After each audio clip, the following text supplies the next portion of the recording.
Hey everyone, let's look at the next chapter here. Fats and other lipids, right? So they all go under the category of lipids, right? So fats are a type of lipid.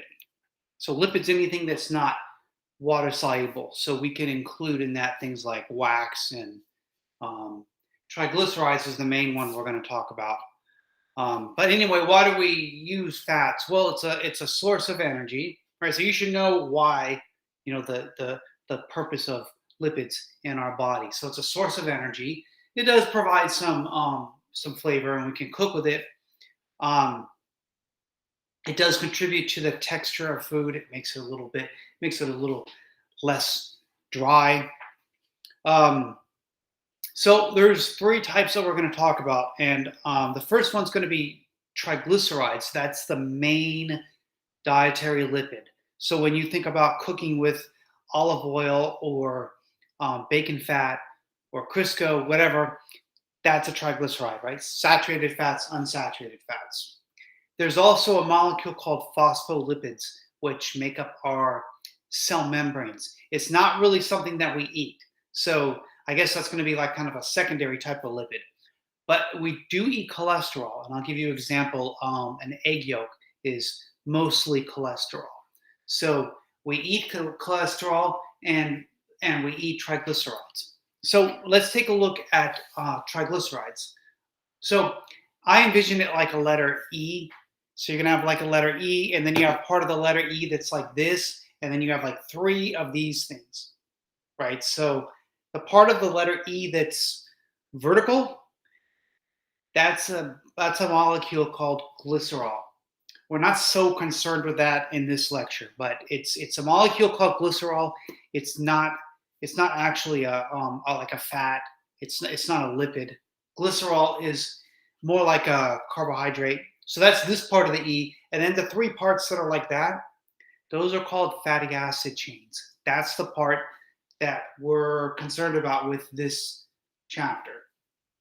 And so there's two different types of triglycerides. So the reason it's called triglyceride, tri because of those three fatty acids. Glyceride comes from the glycerol molecule, triglyceride.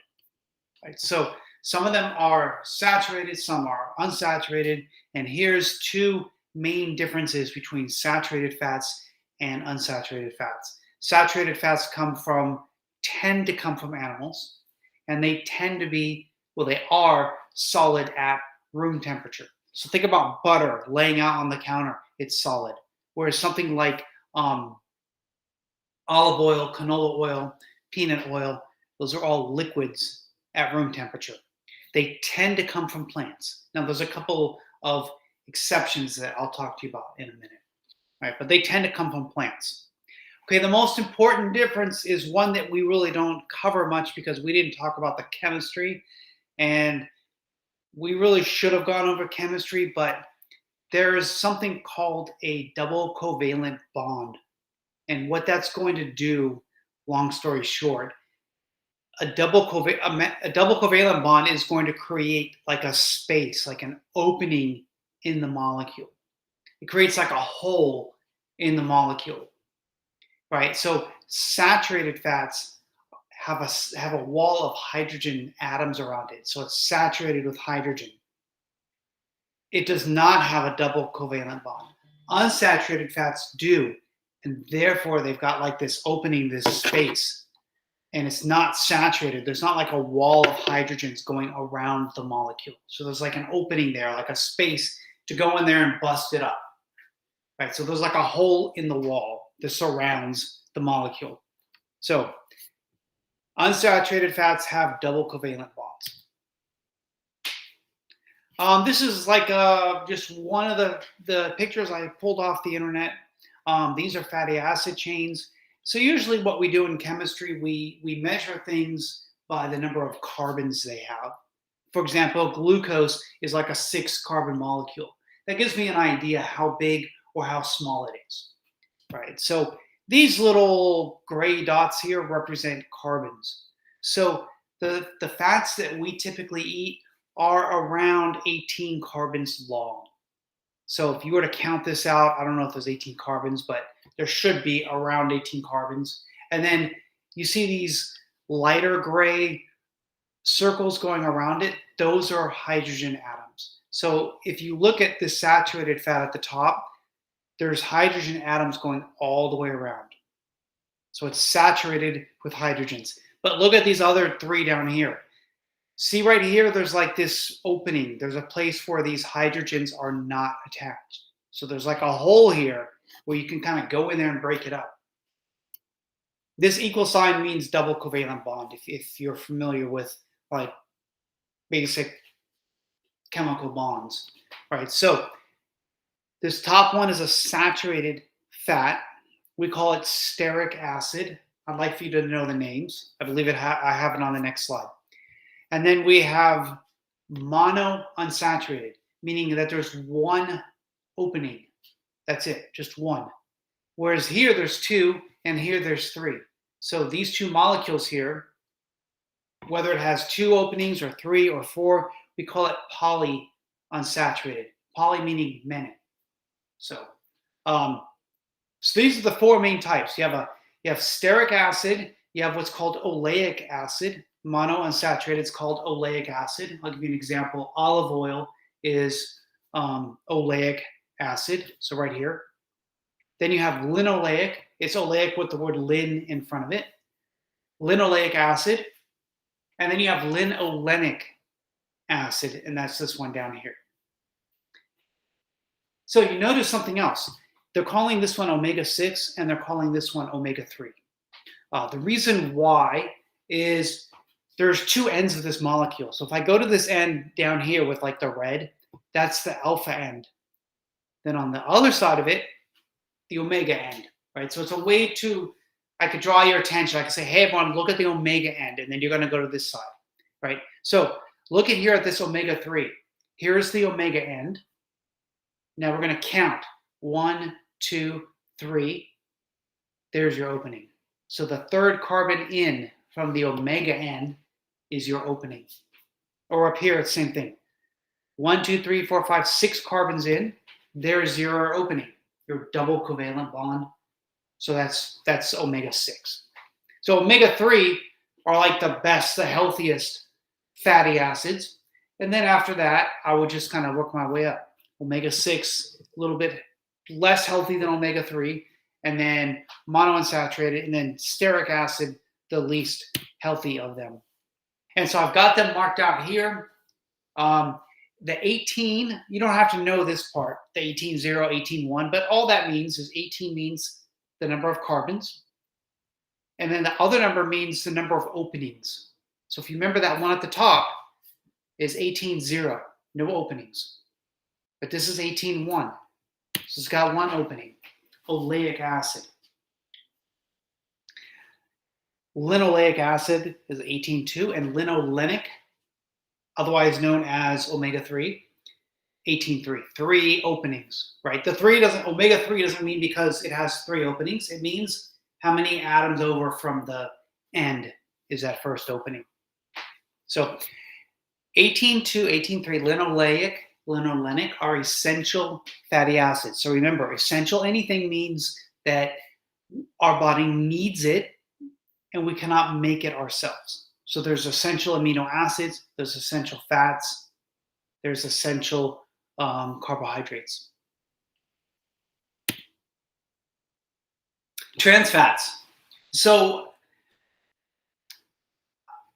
we're not gonna, I mean, there's no need to like really get into it because they're pretty much on their way out. They're banned in some places, and where they're not banned, people aren't using them anymore. Usually when you ban something in one area, like a type of food, usually the rest of the country follows suit because, well, you know, companies want to be able to sell it everywhere. So a trans fat, so cis is when the same side. So if I go back to this molecule over here, both of these, you see how like this light circle, the hydrogen, they're both missing from the same side. Hold on a minute. Yes, I want to stay in the call. They're both missing from the same side. That's called cis. But let's say I have one missing here, right here, And then on the diagonal end, I have one missing here.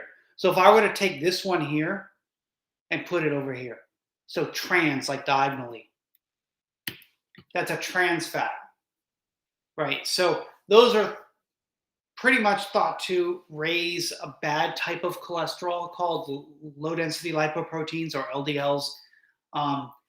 It's one of the food industry's ways to kind of have something act like a saturated fat, but be made from an unsaturated fat, right? So you want, you want your item to stay on the shelf. If you're making a honey bun, for example, and you're selling it in the corner store, you want that honey bun to stay on the shelf for as long as you can, because once they go kind of stale, most of these stores have agreements that you can like give it back to the vendor, and the vendor's got to replace it with like a fresh honey bun, right? So you don't make money, replacing stuff like that. So you want to keep it on the shelf as long as you can. But people don't like to consume things that are really hard to break down in your body. So that's kind of the dilemma for food companies. So another thing that they've come up with is hydrogenated fats. So I'm going to move back just a couple of slides. So this is a monounsaturated fat. There's an opening here. What if I was able to somehow figure out how to get two hydrogens in here anyway, even though they're not supposed to be there? What if I can figure out how to force them into this place? That's hydrogenated. I'm forcing hydrogens in there where they don't belong.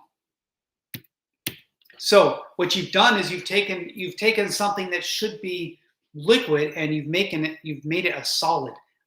For example, margarine. Right? All those things, I can't believe it's not butter. It's not butter. That's why, because it's not butter. Put some of that stuff in the microwave, put it on for 30 seconds. It didn't melt. That should be an alarm to you. But anyway, hydrogenated fats, some people think that they're better than saturated fats.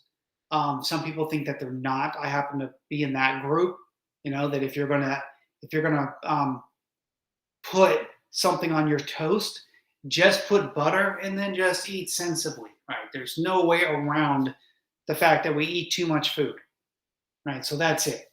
So, but there are most. I think most think that margarine is a little bit healthier than butter. I don't. Phospholipids. I'm gonna just kind of this is going to be the only slide because this is not something that we eat. I will give you an example here, though, lecithin. So phospholipids are a weird molecule. Part of the molecule likes water, which is not what, fats and oils are not supposed to mix with water, but phospholipids are different. Part of the molecule likes fat, part of the molecule likes water. And an example of a phospholipid is like your dish detergent, right? So part of the molecule, part of that dish soap grabs onto that stubborn baked on grease. The other part of the same molecule grabs onto the water, and then you could wash it down the drain. So that's that's it. Like my keys, right? This part likes oil. This part likes water. It's the same molecule. So this can attach to the grease on your pan. This attaches to the water molecule, and I can wash the whole thing down the drain. So that's it for phospholipids. That's what lecithin is. If you ever see that on a food label, it's a way to mix oil products and water, or water-soluble products. All right, how much, before we get to, I guess I am starting to talk about cholesterol here. Let me do cholesterol here first. So let me make sure I don't have another slide on it. I do. All right. So let's talk about intake first. There's different opinions on this. 20 to 30% of your total calories. I would say that it should be on the lower end of that, but 20% of your total calories is not excessive, right? So if you're consuming 2,000 calories a day, to get 400 calories from fats and oils is not excessive. But the caveat here, most of that should be plant oils, unsaturated fat. So only about 10% or less, really 5 to 7%, should come from saturated fats, like from animals, right? So the majority of that should come from unsaturated fats. So let's get to cholesterol. Cholesterol is the third type of lipid. Cholesterol is used, you should know what it's used for. It's the main job of cholesterol is that it makes a lot of hormones. So we call these groups of hormones steroids. Some steroids are steroids just like you think. Like if you've ever had to take prednisone or Medrol, or if you ever taken like cortisol or hydrocortisone cream, those are all steroids. They're made from cholesterol. But there's other steroids that we don't think of as steroids. Estrogen, progesterone, testosterone, and even vitamin D, a form of vitamin D called estradiol. Those are all made from cholesterol as well. And we actually call all of those steroids, right? So we consider testosterone to be a steroid. And they often end with ONE, testosterone, progesterone, cortisone, and what else am I thinking of? Wow. Yeah, anyway. So prednisone, cortisone, testosterone, they're all ending with ONE. All right, let's look at cholesterol a little bit here. I'm generalizing here, but DL stands for density lipoproteins. Lipoproteins are these molecules that are part protein, part lipid. So low density lipoproteins, high density lipoproteins. There's even other ones. I'm just giving you two here. So low density lipoproteins have like not as much protein, but a lot more lipid. But what's more important is what they do. Low density lipoproteins tend to carry lipids around your body. So imagine they're carrying them in like a big pot, but as they're walking around, they're spilling it everywhere. So as they're going through your body, they're spilling these triglycerides, and those end up forming plaque. HDLs, high density lipoproteins, are carrying the triglycerides to your liver to get rid of them. So HDLs, good, we want those. We want a high level. We want those numbers to be over 50. Right? There's different opinions on this, but at least 40, right? Over, you want a high number of HDLs. You want a low number of LDLs, generally under 130. So those are two components of cholesterol. Sometimes people look at their total number and they get freaked out. Oh, my cholesterol's, even now 200 is considered high. It depends on who's looking at it. Right? So some people are like 180. Oh, 180 is too high. 185 is too high. Well, it depends. What's your HDL? Is your HDL 60? That's great. And is your LDL 130? Well, 130 plus 60, there's 190, right? So it's not necessarily bad, right? So unhealthy saturated fats. So there's two exceptions to, usually things that come from plants are considered healthier than fats that come from animals. Two exceptions are coconut oil and palm oil. So we call these tropical oils. They're horrible. In fact, I've got a little thing from your book that I wanted to pull up.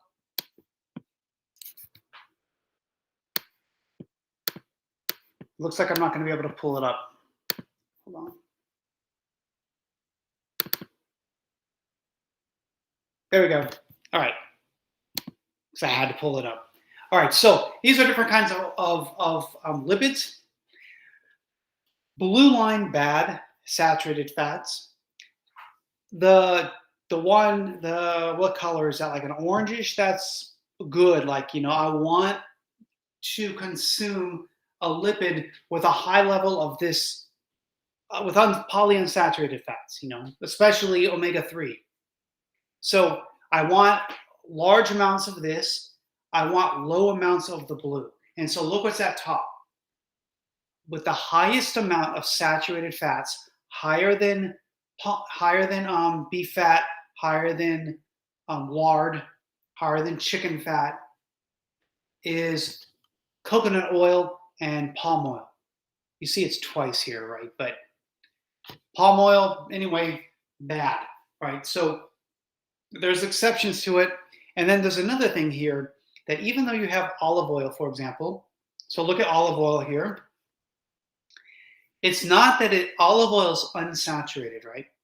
That doesn't mean that every fatty acid is unsaturated. It just means most of them are, right? So they're showing you here that olive oil, about 12, 13% of olive oil is saturated fats, but 85 or so percent of it is unsaturated, right? So we call it an unsaturated fat, right? So nothing's like a perfectly saturated fat and nothing's perfectly unsaturated. But in my opinion, best bang for your buck is down here at the bottom, canola oil, because you're talking about price versus health benefit. If money was no object for you, I would go get flaxseed oil. But you can't cook in that. I mean, it's ridiculously expensive, like really, really, really expensive, right? So canola oil, priced well. Make sure it's not a canola oil blend where they're telling you it's canola oil, right? But then again, a lot of studies show that olive oil has like a lot of benefits and it's anti-inflammatory. Anyway, anything down here is better than using stuff up here. I mean, that's what it comes down to. So let me go back. So unhealthy saturated fats, unhealthy unsaturated fats, and then omega-3, omega-6. Omega-3, best ones. Where do you get them? From things you don't like to eat. Cold water, oily fish, mackerel, salmon. Okay, a lot of you are like, I love salmon. Okay, salmon, good. Salmon, mackerel, not catfish. So it's not from fish, right? You can't eat fried catfish at the gas station, po' boy, and be like, oh, I got my omega-6, omega-3. No, you didn't, right? That doesn't count.